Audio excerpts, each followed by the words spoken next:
Today is Friday, September 3rd, 2021. Welcome into DIRTRACKR Daily. I'm Justin Fiedler.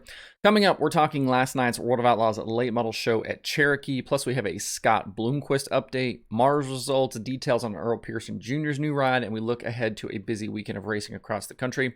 Before we dive in, if you like what I'm doing here, please subscribe to the show, leave a review, and hit those follow and notification buttons depending on where you consume this. Make sure to follow at DIRTRACKR on Twitter, Instagram, Facebook, and TikTok. And don't forget, DIRTRACKR.com has a bunch more cool dirt racing stuff. Now let's get going. World of Outlaws Late Model Series took to the Cherokee Speedway in South Carolina last night for the rescheduled 40,000 to win Rock Galt Memorial. I believe I saw it was the highest winner's share ever paid out by the racetrack, so that's pretty cool. The field wasn't the biggest we've seen this season with the Outlaws at 33, but it was packed with quality. Besides the Outlaw regulars, we got Brandon Overton, Kyle Larson, Jonathan Davenport, Tim McCready, Jimmy Owens, Josh Richards, and big-name regional guys like Dale McDowell, Chris Ferguson, and Ross Bales. For the feature, it was no surprise to see Kyle Larson start on the pole. He won his heat race and snagged the feature pole in the redraw. Once green, he was strong out front early and actually led through halfway, but as laps ticked off, the track got super locked down and everybody was right around the bottom. You started to kind of worry about tire issues as well. Just past halfway, Jonathan Davenport, who had been running second to Larson for much of the feature, finally had enough and made a move into turn 3 to grab the lead. He muscled past Larson to lead lap 33. Once JD was through, though, Larson fell quickly back through the field. The other driver lurking in the top 5 was Brandon Overton. It was interesting to watch him as he was a rare driver to kind of actually get off the bottom and run the middle groove there a little bit where there wasn't actually rubber. He ended up making it work for quite a while too. He grabbed the lead on the high side from JD on lap 49. Over that final 15-lap run, though, the tire issues started. We had multiple cautions late for flat tires that took out drivers like Nick Hoffman, Tim McCready, Ryan Gustin, Fergie, and then eventually Jonathan Davenport. Davenport admitted afterwards that they didn't anticipate the tire issues and probably cut their tire up a little bit too much. That's 2 weeks in a row now that Davenport has been a victim of a flat tire while running up front. In the end, though, Overton survived the final laps and bagged the 40 grand, with Chris Madden finishing second, Jimmy Owens third, Trent Ivey fourth, and Larson in fifth. Watching the feature, I almost wonder if those laps that Overton was up out of the rubber maybe even helped him save some tire for later in the race. Either way, though, it was another big money victory for Big Sexy. He's now got 4 Outlaw wins this season to go along with 4 Lucas victories and that incredible dream sweep at Eldora. Chris Madden's second place finish did see him knock Brandon Shepard's lead down a bit in the point standings, but probably not enough. B-Shep was able to hard charge from 23rd to finish 10th, and the margin is now 162 points. The Southern Swing for the series continues tonight at Livonia Speedway in Georgia and closes out Saturday at Volunteer Speedway in Tennessee. Overton and Madden have won the 2 previous Livonia stops with the Outlaws, while Zach Mitchell and Shepard took the Volunteer wins in 2020. Don't expect Kyle Larson to be in the late model the next 2 nights. It sounds like the World 100 is his next event on dirt. I've had some questions lately about Scott Bloomquist's future, and we are getting some of that answered here in the next couple of days. He's been sitting out due to issues with feeling in one of his legs, and according to the Bloomquist Twitter account, he is registered for next week World 100s at Eldora.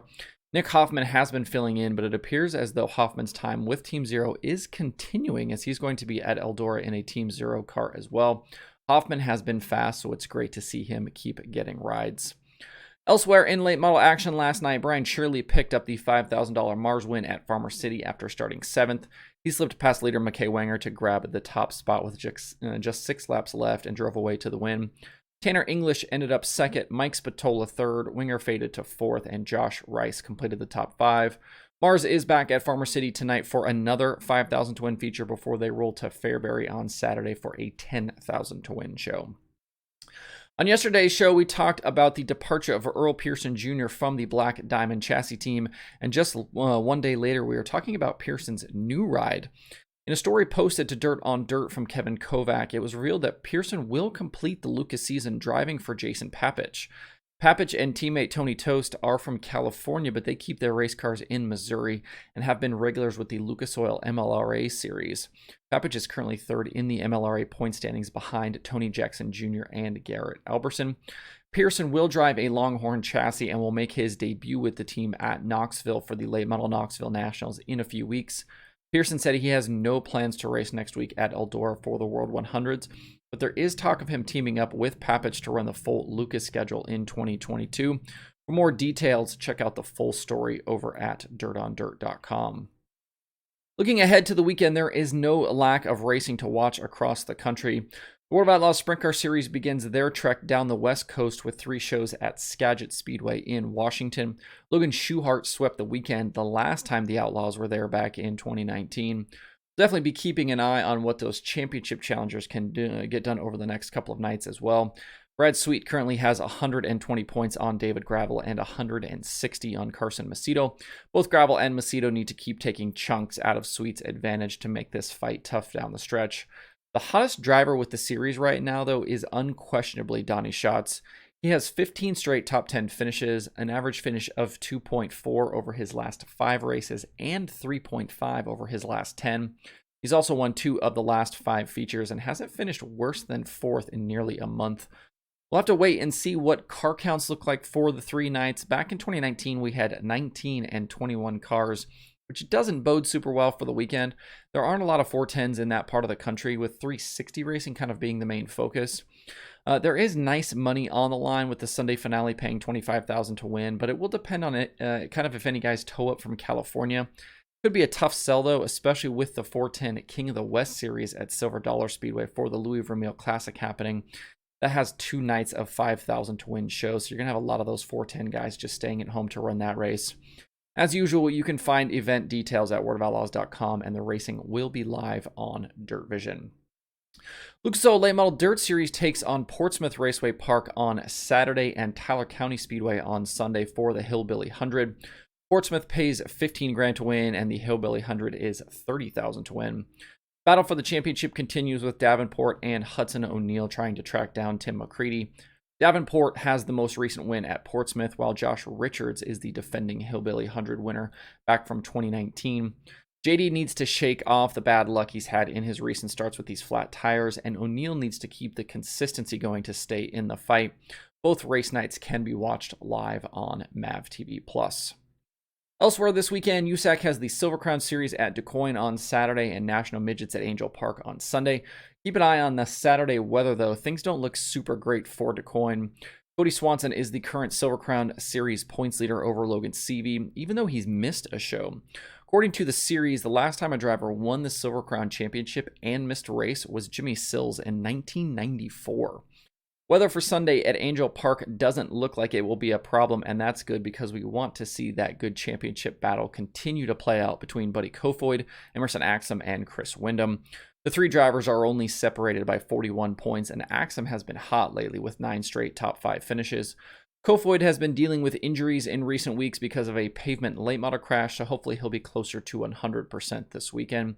Both of those races can be watched live on Flow.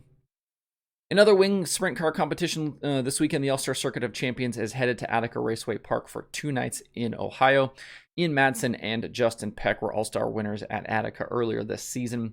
Aaron Reitzel will be in attendance in his new ride, and Tyler Courtney will look to extend his points lead over Corey Eliason. The IRA sprint cars have 3 shows at Dodge County, Plymouth Dirt Track, and 141 Speedway. Jake Blackhurst leads the series standings over Scotty Neitzel and Jeremy Schultz. They only have 8 race nights left in 2021. And the ASCS National Tour will be at Lake Ozark Speedway in Missouri on Saturday and Sunday as their season edges closer to conclusion. The title fight here is close as well, with Blake Hahn currently leading Matt Covington by 34 and JJ Hickel by 52. If you're a modified fan, keep an eye on the USMTS and Super Dirt Car Series this weekend. The Super Dirt Car Series is at Lebanon Valley for $25,000 to win on Saturday, along with competitors gunning for another guaranteed starting spot in the feature at Super Dirt Week.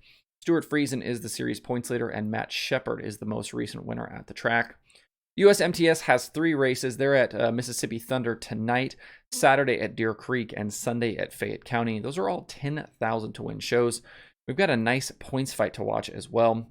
Derek Ramirez currently leads the standings by 21 over Jake O'Neill, and defending champion Rodney Sanders is third, only 45 points out.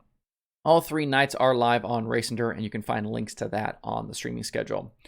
Speaking of the Watch Tonight page, it's again a stacked streaming schedule for this Friday and the weekend ahead.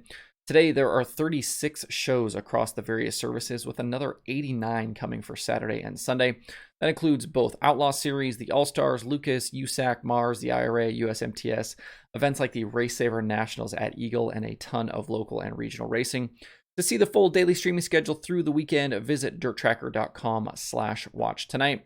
Let me know in the comments below where you're going to be headed to the track this weekend, what you're going to be watching on the streaming services, what you're excited for. Also, let me know some win picks you might have for the weekend. That's it for the show today. Hope you have a good Friday and a good weekend. If you have thoughts about the topics on today's show, please leave them in the comments below or tweet at me. Thanks, everybody, for tuning in. We'll see you back on Monday for more Dirt Tracker Daily.